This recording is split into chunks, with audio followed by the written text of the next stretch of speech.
Hello, everybody. If you want to read all the stories in full, please go to www.steveuk.blog. Thank you. Short Story 647, The Late Prescription. Intermediate. Liam sighed and looked at the clock. It was 10:55 p.m. Only 5 more minutes until the pharmacy closed. He was tired.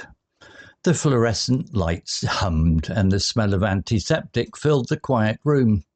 He had just finished organising a new delivery of medicine and was ready for his bed. The bell above the door chimed. A man entered. He was tall and thin, with a nervous look in his eyes. He kept glancing at the street outside. "Can I help you?" Liam asked, stepping towards the counter. The man's voice was a whisper. "I need a prescription for my sister. It's a special one." He passed a small piece of paper to Liam. On it was written a code, C258F. Liam had never seen this code before. His stomach felt tight. "I'm sorry, I don't recognize this." The man's eyes widened. "Please, she is in a lot of pain. I must have it." His hands were shaking. He pointed to a small bottle on a high shelf. "It's that one, the green bottle, number 12. Liam looked at the shelf. The bottle was labelled E773A. It was an extremely rare medication, not used for pain at all. He realized this was not a normal request. The man was not a patient. He was trying to tell him something. Liam decided to play along. He got the bottle and placed it on the counter. The man looked at him. "Thank you," he said. "Please give me my change." He gave Liam a £5 note. Liam gave him his change. The man took the coins, and as he did, he quickly pushed a small piece of folded paper into Liam's hand. He then left the pharmacy quickly. Liam opened the note. It said, "Wait until after midnight. They are watching you. Do not leave." A car suddenly stopped outside. A woman got out. She walked straight towards the pharmacy door. The man on the street disappeared into the shadows. The woman entered, looking around the empty room with an unsettling smile. "I'm looking for a prescription," she said, her voice hard, "for my friend, C258F.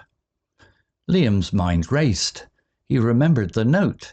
He had to be calm. He looked at the woman. "I'm so sorry," he said, "but we just gave away our last bottle of that.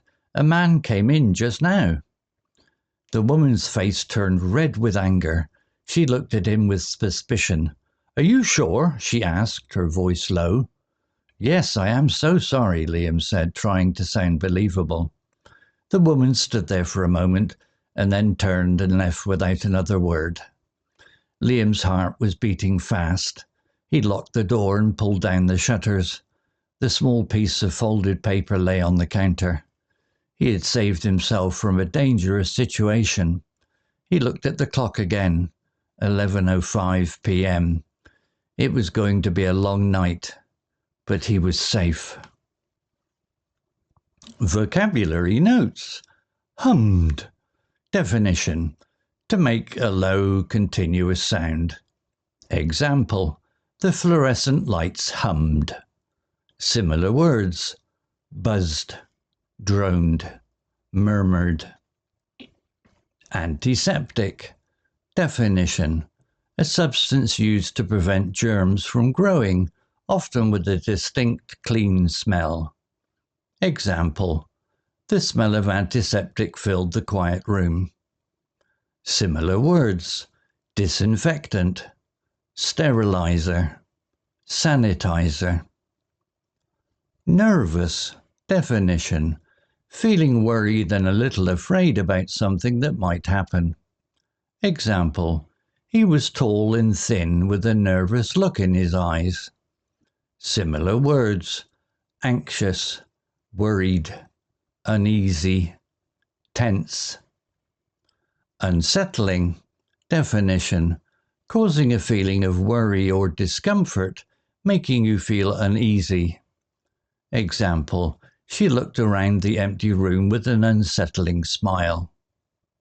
Similar words, disturbing, worrying, disquieting, strange. Suspicion, definition, a feeling or belief that someone is doing something wrong or dishonest. Example, she looked at him with suspicion. Similar words, mistrust, doubt, distrust. Story written by Gemini AI. Image created by onemin.ai. To read all the stories in full, please go to www.steveuk.blog. Thank you. All right, so have you ever read a story, maybe just a few pages long, that had your heart just pounding? It's incredible, right? Well, today we're going to pull back the curtain and see how that magic trick is done. We are breaking down a short, super suspenseful story called The Late Prescription to figure out exactly how a writer builds that kind of tension, step by step. You ready? Let's get into it. Just think about this for a second. A quiet pharmacy, a customer at the counter. It's about as normal as it gets. But what happens when that simple, everyday request is anything but simple? How does a moment like that twist into something genuinely dangerous? That's the big question we're going to unpack today. So, every story's got to start somewhere, right? We're starting with the setup, what writers like to call the exposition. This is where we meet our main guy, Liam the pharmacist, and we get a feel for his world just moments before it gets completely turned upside down. This one sentence, it does so much heavy lifting. It's all about creating an atmosphere. The author uses two really specific senses here, sound and smell, to paint this picture of a sterile, quiet, almost lonely place. And the choice of the word hummed is so important, you know? It's not a loud noise, it's not alarming. It's the sound of things being totally normal, almost boring. This sets a really calm baseline, which is going to make the chaos that follows feel so much more jarring. An antiseptic. Yeah, of course, that's what a pharmacy smells like. But the word itself adds to this cold, sterile feeling. It's clean, sure, but it's not comfortable, not cozy.